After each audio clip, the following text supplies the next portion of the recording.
నమస్కారం,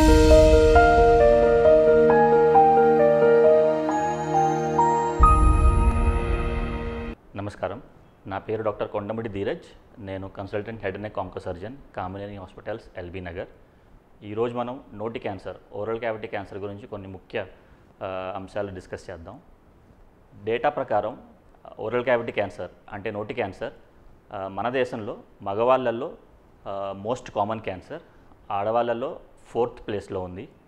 సో నోటి క్యాన్సర్కి గురించి డిస్కస్ చేసే ముందు బ్రీఫ్ మన ఎనాటమీ ఏంటి, మన ఓరల్ క్యావిటీ గురించి అని.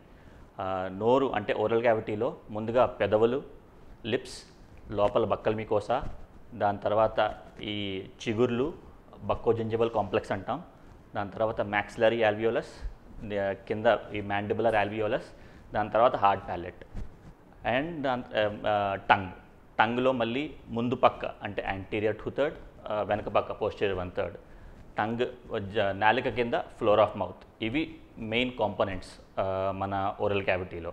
సో ఈ నోటి క్యాన్సర్ అనేది మెయిన్ రిస్క్ ఫ్యాక్టర్ పొగాకు మరియు మద్యం. ఈ పొగాకు అనేది 2 ఫామ్స్లో అబ్యూజ్ అవుతాయి బేసిక్గా, smoked form, smokeless form. Smoke form అంటే సిగరెట్, బీడీ, హుక్కా, వీటి వాడడం వల్ల వచ్చే స్మోక్ ఇన్హేల్ చేయడం వల్ల, పీల్చడం వల్ల వచ్చే అందులో ఉన్న పార్టికల్స్, పాలిసైక్లిక్ అరోమాటిక్ హైడ్రోకార్బన్స్, దానివల్ల ఉన్న కార్సినోజన్స్ వల్ల వచ్చే పాసిబిలిటీ ఉంది. తర్వాత ఇంకోటి స్మోక్లెస్ అంటే pan masala,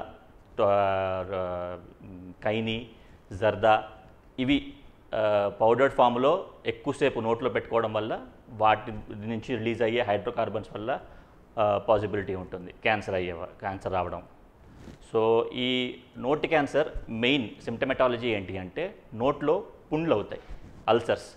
usually vitamin deficiencies వల్ల కూడా నోట్లో అల్సర్స్, పుండ్లు ఫామ్ అవుతాయి.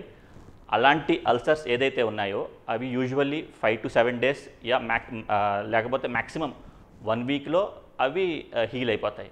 సో ఎప్పుడు మనం అది క్యాన్సరస్ అల్సర్ అని సస్పెక్ట్ చేయాలంటే ఎప్పుడైతే నోట్లో, నాలిక మీద, బక్కల మీకోసా మీద, పెదవుల మీద ఎప్పుడైతే ఏదైనా అల్సర్ 2 వారాల కంటే ఎక్కువ పర్సిస్ట్ అవుతుందో, లేకపోతే బ్లీడింగ్ స్టార్ట్ అయ్యిందో, ఇంతకుముందు లేని నొప్పి కొత్తగా స్టార్ట్ అయిందో, దాంతోపాటు ఈ అల్సర్తో పాటు ఈ గొంతులో లింఫ్ గ్రంథాలను ఉంటాయి, అవి ఏమన్నా చిన్న గడ్డల్లాగా ఏమన్నా ముట్టుకుంటే అనిపిస్తున్నాయో, ఇలాంటి ఏమన్నా సైన్స్ ఉంటే అది వెంటనే మనం దగ్గరలో ఉన్న ఆంకో సర్జన్ కానీ, ఈఎన్టీ స్పెషలిస్ట్ కానీ ఏమైనా సంప్రదించడం బెటర్.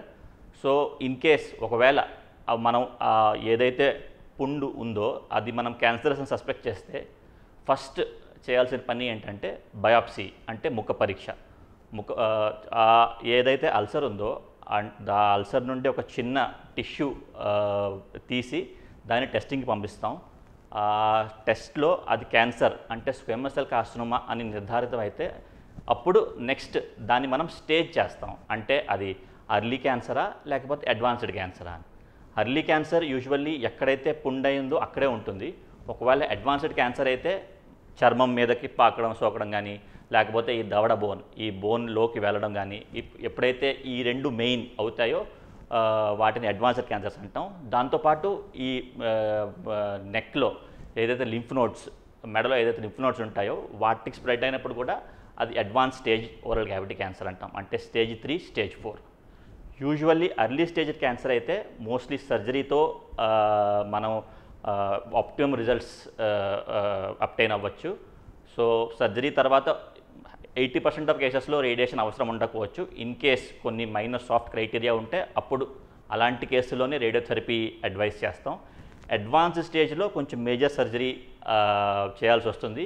దాంతోపాటు ఒకవేళ ఈ చర్మం దగ్గరికి వెళ్తే ఈ చర్మం కూడా తీయాల్సి వస్తుంది. ఒకవేళ ఈ దవడ బోన్లోకి వెళ్తే ఈ దవడ పూర్తిగా తీస్తామా, లేకపోతే జస్ట్ ఏదైతే మ్యాండిబుల్ ఉందో మ్యాండిబుల్ అప్పర్ పార్ట్ అంటే మార్జినల్ మ్యాండిబులెక్టమీ అది చేయాలా, అది కేస్ టు కేస్ డిసైడ్ చేయాల్సి వస్తుంది. సో ఒకసారి బయాప్సీ వచ్చిన తర్వాత ఇమేజింగ్ చేస్తాం, అంటే సిటీ స్కాన్లో మనకి క్లియర్గా తెలుస్తుంది బేసిక్గా అది అడ్వాన్స్ స్టేజా అర్లీ స్టేజా అని. సో ఈ సిటీ స్కాన్ చేసిన తర్వాత మనం దాన్ని డిసైడ్ చేసిన తర్వాత early cancer, advance stage cancer అయిన తర్వాత అకార్డింగ్లీ మనం ట్రీట్మెంట్ ఏదో పేషెంట్తో డిస్కస్ చేసి పేషెంట్ కౌన్సిలింగ్ చేసి ముందుకెళ్ళచ్చు. సో ఏదైనా అల్సర్, ఏదైనా పుండు 2 వారాల కంటే ఎక్కువ నోట్లో ఉంటే దగ్గరలో మీ ఉన్న నియర్ బై ఆంకాలజిస్ట్ కానీ, ఈఎన్టీ సర్జన్ కానీ, డెంటిస్ట్ని కానీ సంప్రదించండి. సో ఈ head and neck onco surgery facilities అన్నీ కామినేని హాస్పిటల్స్లో ఇప్పుడు అవైలబుల్. Thank you.